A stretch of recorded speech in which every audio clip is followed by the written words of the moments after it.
Hey everyone, and welcome back for another deep dive with us. Today, we're going kind of deep into the world of cybersecurity. Ooh, exciting.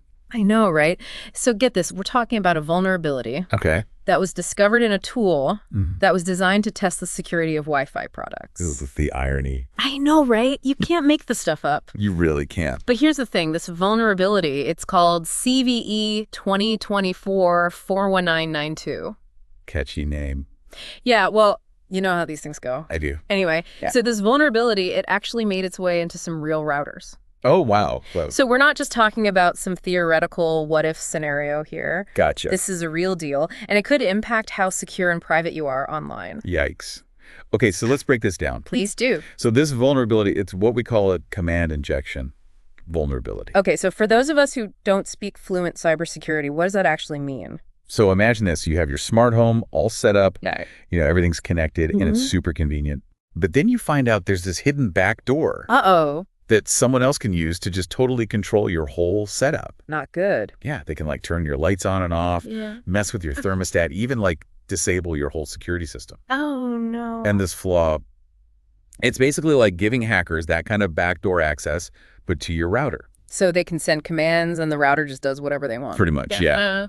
They get the keys to your whole digital kingdom. That's not a kingdom I want to share. Nope, not at all. So who found this vulnerability in the first place? It was an independent security researcher who uses the alias FJ013.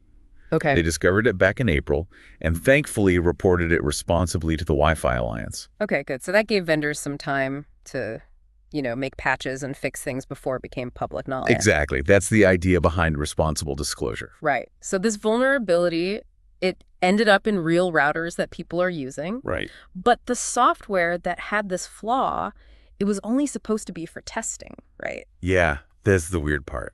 So how did it end up in these routers? Well, see, the Wi-Fi test suite, which is where this vulnerability was, it was never meant to be in actual products that people use. Right. It was only supposed to be used by companies to test their Wi-Fi devices while they're still being developed. Okay. But But somehow code from this test suite ended up in a router made by Arcadian.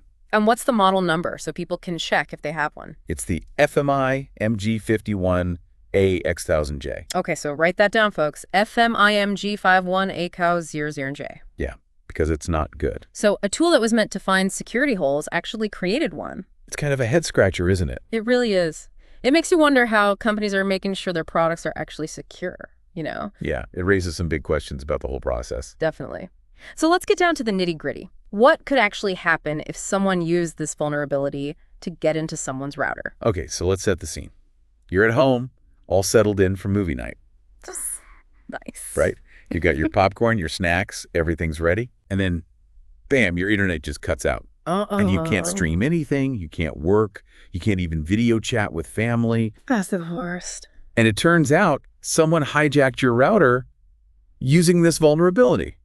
No way. Yeah, and on top of being super inconvenient, it also means they could be spying on everything you're doing online. Oh, man. Now I'm definitely going to check my router model when we're done here. Yeah, you and everyone else probably. Hopefully there's a patch available, though, right? Some kind of software update that fixes this whole mess? What's the thing? As of right now, Arcadian hasn't released a patch. Seriously. So even when these vulnerabilities are found and reported the right way, there's no guarantee that a fix is coming anytime soon. It's a little unsettling, right? More than a little. Yeah. But this also shows us how important it is to think about the bigger picture here. Absolutely. It's not just about this one vulnerability in this one router. Right. It's about the whole Internet of Things and how secure these devices really are. It's a big issue that's only getting bigger. Okay, so IoT, everyone's heard of it. But just to be clear, we're talking about all those devices in our homes that are connected to the internet, right? Exactly like our phones, laptops, TVs, refrigerators, even our thermostats. Yeah, it's kind of crazy when you think about it, how many things are connected these days. And each one of those devices is like a potential entry point for hackers. Yikes. So this vulnerability, it really shows us how important security is in this world where everything's connected. Yeah, it's definitely a wake-up call. For sure. So we've got a lot more to talk about, but we're going to take a quick break and be right back. Sounds good. Okay, so we're back, and we've been talking about this Wi-Fi vulnerability and how it's kind of a symptom of a bigger problem with IoT security. Right. It's not just about this one flaw. Exactly. So where do we go from here? How do we make these devices more secure? Well, one approach is something called security by design. Okay, I've heard that term before, but can you break it down for us? Sure. So it's basically the idea that security should be baked into these devices from the very beginning. So not just an afterthought. Yeah. Exactly. Like it shouldn't be something that's tacked on at the end. Right. It needs to be part of the whole development process, from the initial design all the way to the final product. So are we talking about like more rigorous testing and stuff? Definitely. So things like secure coding practices, making sure that the code itself is resistant to attacks, and also carefully vetting any third-party components that are being used. Okay, so basically no more cutting corners to save a few bucks. Security can't be an afterthought. And I guess it's not just on the companies making these products, right? Like, we as consumers have a role to play, too. Absolutely. We need to start demanding better security from the products we buy. I mean, it makes sense. We wouldn't buy a car without airbags or seatbelts. Right, exactly. Safety is non-negotiable in that context. So why should it be any different for the devices that are connected to our homes and handling our personal information? It's a good point. We need to start thinking about cybersecurity the same way we think about physical safety. It's like we need a consumer revolution for cybersecurity. I like that idea of voting with our wallets and supporting companies that take security seriously. Exactly, because if enough people demand better security, the companies will have to listen. They'll have no choice. And it's not just about demanding better products, it's also about educating ourselves as consumers. For sure, the more we understand about these threats, the better equipped we'll be to make informed decisions and protect ourselves. So knowledge is power in this case. Definitely. We've already talked about some basic things people can do, like disabling remote management on routers, keeping firmware updated, being cautious about suspicious links. Right. Those are all important. But what else can people do to really boost their home network security? Let's get into some more specifics. First things first, change the default password on your router. Okay, that's a classic one. Yeah, a lot of routers come with these weak, easily guessable passwords. So we're not talking about password 123 here. Definitely not. You need something strong and unique, a combination of upper and lowercase letters, numbers, symbols, the whole 9 yards. And no pet names or birthdays, please? Right, hackers can find that information way too easily. So if you're struggling to remember all these strong, unique passwords, what do you recommend? Password managers. Ah, yes, those are lifesavers. Exactly. They store and encrypt all your passwords, so you only need to remember one master password. Okay, so password managers are a must-have. Pretty much. What about Wi-Fi password types? Like I see WPA2, WPA3. Does it matter which one I'm using? It definitely does. WPA3 is the latest and most secure protocol. So if your router supports it, make sure you're using that. Okay, so upgrade to WPA3 if you can. Yeah, it's much harder for hackers to crack than the older protocols. Good to know. Okay, anything else? Consider using a VPN, a virtual private network. Okay, I've heard of those, but I'll be honest, they still seem a little mysterious to me. They're actually pretty straightforward. A VPN creates a secure tunnel between your device and the internet. So it's like shielding your data from prying eyes. Exactly. Think of it like a secret passageway for your information. I like that. So even if my router isn't completely secure, a VPN adds an extra layer of protection. Exactly. Okay, cool. And what about public Wi-Fi? Like at coffee shops or airports? Be extra cautious when using those networks. They're often unsecured, meaning anyone could potentially see what you're doing. So it's like sending a postcard instead of a sealed letter. Yeah, basically anyone can read what you're sending. Not ideal when you're dealing with sensitive information. Yikes. I'm definitely sticking to my mobile data or using a VPN from now on. Good plan. This deep dive has been eye-opening, to say the least. It's a lot to take in. It really is.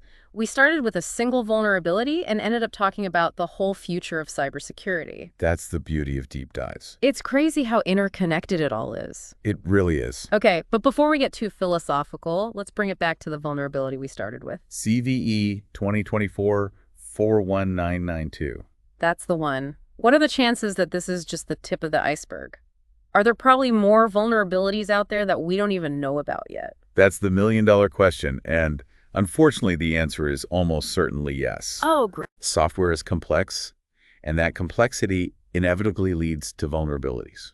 So it's basically impossible to create software that's 100% secure. Pretty much. There will always be flaws, some bigger than others, just waiting to be discovered. So it's like a never-ending game of cat and mouse between security researchers and hackers? Yeah, you could say that as security researchers find and fix vulnerabilities, hackers are always looking for new ways to exploit them. Okay, so it's a constant battle to stay ahead of the bad guys. Exactly. So this isn't a problem that's just going to go away? Nope, it's something we need to be aware of and proactive about. Okay, so we've talked about the problem and we've talked about some general solutions, but in part 3, we're going to get even more specific and give our listeners some actionable steps they can take. Sounds like a plan. Stay tuned. Mm. Okay, so we're back, and we've talked about this Wi-Fi vulnerability and the bigger picture of IoT security, and now for the good stuff. Yeah, exactly. Now we want to give you some concrete steps you can take to protect yourselves. Okay, so first and foremost, awareness is key. Yeah, that makes sense. You can't really defend against something you don't understand, right? Right. So stay informed about cybersecurity threats. Okay, so like read articles, listen to podcasts, that kind of thing. Exactly. There are tons of resources out there that break down these complicated topics. And make it easy to understand. Yeah, exactly. Okay, so make it a habit to stay updated on the latest security news. Exactly. Think of it like checking the weather forecast. Yep. You want to be prepared for what's coming. Okay, so awareness is step 1. What's next? Passwords. They're like the guardians of our digital kingdoms. Okay, so strong, unique passwords for every account. You got it. And I mean, unique for every single account. So no reusing the same password? Definitely not. And make it a good one. Upper and lowercase letters, numbers, symbols, the whole 9 yards. And no pet names or birthdays? Nope. Hackers can find that info way too easily. Okay, so let's say I'm following all the rules and now I have like a million different passwords. Right, that's where password managers come in. Okay, those are definitely lifesavers. They really are. They store and encrypt all your passwords, so you only need to remember one master password. So much easier. Way easier. Okay, so what about clicking on suspicious links or downloading files from shady websites? Oh, that's a big one. Hackers are masters of disguise. So like phishing emails and stuff? Exactly. They're trying to trick you into giving up personal info or downloading malware. Not good. Nope. So think before you click if an email seems a little off or a link looks weird. Don't click it. And be careful about downloading files. Yes, especially from sources you don't recognize. So basically just be a little more skeptical online. Exactly. Don't blindly trust everything you see. Good advice. And speaking of things we should be wary of, what about software updates? Keep everything updated. Even though they're annoying. I know they can be, but those updates often include security patches that fix known vulnerabilities. So they're actually important. Very important. Keep your operating system, your web browser, all your software up to date. Okay, no more ignoring those update notifications. Good. Let's talk firewalls. Firewalls, huh? Those sound kind of intense. They're not as scary as they sound. They basically act like a shield between your computer and the outside world. Blocking any unauthorized access attempts. Exactly. Think of them as security guards for your computer. I like that analogy, firewalls as digital bouncers. Perfect. And a lot of routers have built-in firewalls. And you can also install software firewalls on your individual devices. Okay, so extra security never hurts. Nope. Now here's one that's super important. Back up your data regularly. Okay, that's like an insurance policy for your digital life. Exactly. You hope you never need it. But if you do, you'll be so glad you have it. Yeah, it's one of those things that's easy to put off. But don't put it off. Back up your important files to an external hard drive or a cloud storage service, or both. Good advice. Okay. Anything else? Don't be afraid to ask for help. Oh, yeah, that's a good one. Cybersecurity can feel really overwhelming sometimes, but there are experts out there who can help you. So if you're not sure about something or you think you might have been hacked, reach out to a trusted security professional. Okay, so it's okay to ask for help. Absolutely. Remember, cybersecurity is a journey, not a destination. It's an ongoing process of learning and adapting. Exactly, and taking steps to protect ourselves and our data. This deep dive has been amazing. I feel like I've learned so much. Me too. We started with a vulnerability in a Wi-Fi testing tool and ended up talking about the whole future of cybersecurity. It's all connected. It really is. And it shows that cybersecurity is not just about technical stuff. It's about our privacy, our data, our whole digital lives. Absolutely. And it all starts with awareness, education, and taking those steps to protect ourselves. So to our listeners, we challenge you, what one action will you take today to make your digital life a little more secure? Think about it, act on it, and stay safe out there. And that's our deep dive for today. Thanks for joining us, and we'll see you next time.